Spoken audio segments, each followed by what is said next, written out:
All right, on this episode of Bowks Talking Bouts, excited to be talking to an individual set to compete April 27th as part of Trigon Combat. Going to be a very, very intriguing fight and just really event overall for sure. We have Ke'ali'i Kanekoa taking on Curtis Millender in the Mighty Trigon, and great having Curtis on the show again. How are you doing there, man? How's your day going? I am great, just getting it started. A busy day, but I'm ready. Yeah, and there's definitely a lot I gotta ask you about relative to this fight, related to this fight, rather, but I'd be remiss if I didn't get the takeaways from the WrestleMania trek. I saw you described it as the time of your life. How was that whole experience like? I need some details, I think. Oh, man, it was just amazing. I got to, I bought a seat for up in the Raptors, and a buddy of mine was there. He had an extra ticket on the floor, so I ended up getting to sit down on the floor. And so just being that close and just being there in the stadium with all those people, all the wrestling fans, with all the energy, it was truly like one of the best nights of my life. Yeah, and I know it wasn't the first WrestleMania for you. Like, how did it compare to some of the other ones, or do you not necessarily compare? It's just each is its own unique experience. It would have been a lot better if my kids wanted to come. They ended up not wanting to come, which kind of sucked. But this is probably like my second favorite Mania because, one of my first ones I got to see Shawn Michaels, and plus I was with my brother and my dad, so that's definitely my favorite one of all time. Yeah, the Shawn Michaels connection seems to be there. Like, I saw you, referencing that ahead of your last fight. Like, you were talking about how, like, you can't kill me if I kill you first, and you referenced the DX suck it and everything like that to KB Buller. So, yeah. Yeah, definitely. I'm a huge Shawn Michaels fan. He's definitely my favorite wrestler of all time. So anytime I can sneak in the Shawn Michaels or DX reference, I'll definitely do it. Yeah, for sure, and a lot to touch on with this upcoming fight, but I did reference the last one there, and, we got the unanimous decision win over KB Buller towards the end of March there at Unified MMA 50, and when we had talked before the fight, you were almost describing it as something that would resemble kind of like an easier night of work relative to some of your other fights. Like, how did the fight play out, I guess, relative to your preconceived notions? Definitely like I thought it would. Definitely an easy night. He didn't want to engage, so it made it look easy. It just made it that much easier. If he didn't want to engage, all I had to do was keep walking forward, keep marching forward, and he didn't want to. It seemed like he didn't want to fight. But even from the beginning, the first time I seen him at the weigh-in, I just felt his energy. His energy was off. I don't think he was ready. I don't think he was ready to come back and fight. I think he still needed that break. I just mentally, I didn't see confidence in him at all. Even during the fight, he threw a lot of strikes that just like he knew it wasn't going to land. It didn't even look like it was even setting me up to land anything else. It was just like, yeah, he just kind of wasting movement. Throwing big shots, hoping to scare me away, and it wouldn't.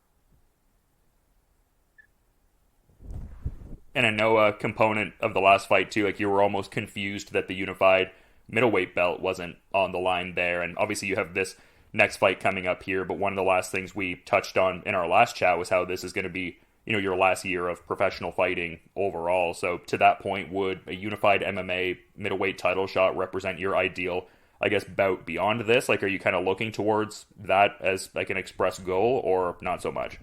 Oh, definitely. I expressed it to Ari, the owner, and I told him I would love to come back during the fall, and fight for the title, whoever they have next, whoever's next in line. I'd love, because the title is vacant. So when I told him about it that night, he was like, "Oh man, you should have said something." I didn't think that. That was my fault. But I'm definitely, I definitely want to go back to Canada. Actually, this got work. I'm going back in May. So to box Ryan Ford. So I get to go to Toronto this time. So. That's kind of intriguing. So you're looking for, because that's interesting, because Ryan Ford seems to almost be looking towards like one more go with like that 175-pound title after that Faber-Cell fight there. So that's kind of something you're eyeing. Like you'd like to, fight Ryan Ford potentially for like a middleweight title. That's what you're saying. I don't want to misconstrue. We're gonna box actually in May in Toronto. Yeah, Ryan Ford. So it won't even be an MMA fight. That was his last MMA fight at Unified. Yeah, I was just seeing in the post-fight interview, he seemed to be almost mulling over one more go-around, but he is certainly a prolific boxer as well. So, I mean, that's really cool, man, because I know you were looking to, stay busy in boxing as well. So, I mean, I feel like that would be, a great fight for you. I imagine you were excited when that offer initially came your way. Yeah, it just came in yesterday, too, so...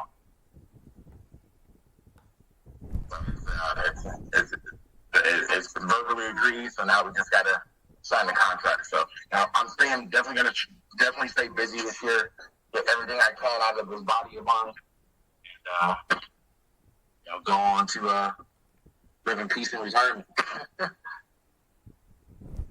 And just in talking about this particular bout offer, this April 27th go around, like when did this bout offer initially come your way, and what was the initial, I guess, temperament and set of thoughts? Because very experienced with the 4-ounce gloves you are, so I mean I imagine it was like a pretty fluid bout to set up and everything like that. But what was the initial reaching out process like what was the temperament when that came your way?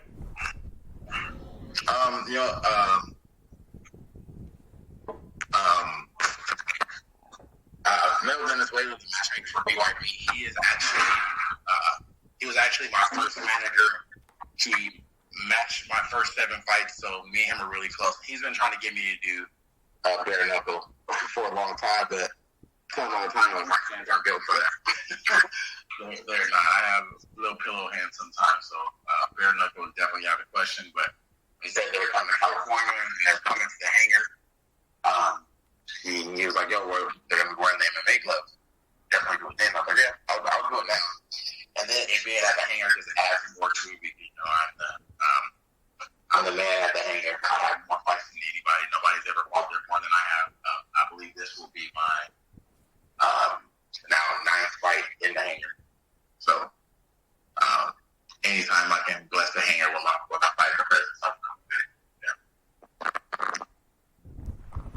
Yeah, and that was kind of something I was thinking too. Like you seem to have such a rich history in that particular venue, like capturing MMA titles and having boxing fights there and everything. So yeah, I mean, this just seems like a perfect synergy to have this fight there and add to that, I guess, legacy and like lineage you have with that particular venue. Yeah, Troy Engelbert and Drew and Mel, they've been really good to me over there at the hangar. Like I said, I started my career as the first MMA athlete that they signed. They really helped build me and get me to where I am, skill-wise, and even just savvy-wise with the business. And knowing they let me match make their shows sometimes. So I'm really, really appreciative for those guys over there, especially now. Yeah, and that's been something you've been involved with, like, seemingly on and off for a little bit. Is that something you'd like to, I guess, dive into deeper? Because, like I was saying before, it's looking like you're wanting to have this as, like, kind of the last year of fighting and kind of, check off all the boxes during that run. Like, once you're done with the competitive career, would you like to, I guess, get more into certain, matchmaking endeavors? Or what would the, I guess, path when you're done kind of look like? Like, are you a guy that might become a trainer? Like, would you go in an altogether, I guess, different, like, non-martial arts direction? Like, have you thought about that? Yeah, a really good friend of mine owns a couple of nightclubs, so I'm going to be working with them probably mostly, but definitely matchmaking full-time as much as possible. Hopefully just, running some shows, doing a few things like that. I have teammates that have been giving me their blood, sweat, and tears for so many years, so I'm definitely going to help my coach Ben, be a coach and be a trainer and help these guys. They've given so much time. I definitely have to get back to them. I can't just retire and leave. And then it's also time to just focus on my son. My sons are at the age where it's really time to start tuning in to, like, shaping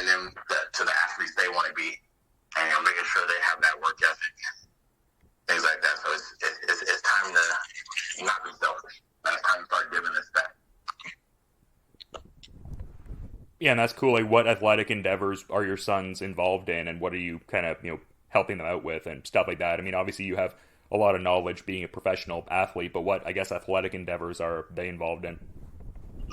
Well, right now they're hooked on basketball, but my middle son, he wants to get back into wrestling, jiu-jitsu, and kickboxing. So, but right now they're focused on basketball. But it's just I want to make sure I mentally get them right for fighting. A lot of people, I see these kids train super hard and all this stuff, but I want her to see if they have the mental part down, like learn that mental part of being a professional athlete, because that's the hardest part. So that's what I more want to tune in on with my sons. Yeah, just like a certain, like, I guess, readiness and mindset and temperament for certain competition and stuff like that, like things to, I guess, subvert some of the tense feelings during, like, competition day. Is that kind of what you're talking about, or? Definitely, because if you're not mentally strong, a lot of the shit catch up to you. It doesn't sit well. It's hard to bounce back from losing if you're not mentally strong. It's hard to not listen to all the negative people out there if you're not mentally strong, like how to pull all that out and just focus on the goal. Luckily, my sons have like literally seen it firsthand. They've seen how selfish I have to be to get the things that they need for me to provide for them. So they understand it.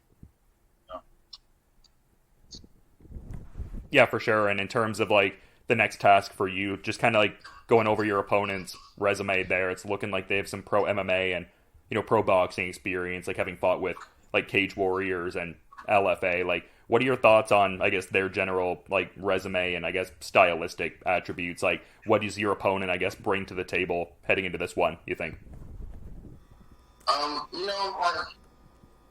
What I'm starting to think now is, a lot of these guys are saying yes to me. And now that they know that I'm retiring, they're saying yes. But I think a lot of these guys are taking it as in, okay, I'm retiring because I'm too old, I don't feel like I'm fast enough, I don't think I'm good enough. I just know when it's time. I think this dude, based on his record, he thinks he is going to be he thinks him and his coaches probably for sure think, oh, he's on his way out. He's not as motivated as him. Well, see this dude's record. He doesn't have the same level of experience, but he said yeah. So he either just wants to really take a chance for himself or he's underestimating. And me personally, I don't say I underestimate anybody, but I know when somebody does fucking stand a chance. And this dude doesn't. I watched his fights. He's tall, but he's not rangy. He doesn't know how to use it. He wants the ball. I know it doesn't matter how small the ring is. You're not going to be able to ball with me. Get my face, I'm going to get my movement. I'm going to pop you. Every time. And I got to ask about the confines you're about to compete in, because a lot is made about the Trigon being, one of the smaller spaces in combat, if not the smallest. And I mean, very exciting for people from, like, a viewership perspective, just the finishing rate and everything. Like, I'm kind of curious, like, what are your thoughts on competing in the Trigon? Like, have you curated your camp a little differently to account for that, or not so much? The cage that we have at my gym is kind of small. I mean, it's definitely not the Trigon, not the same angles, but it's small enough to manage being in the center of the ring where I want to be, and being safe when I'm in those,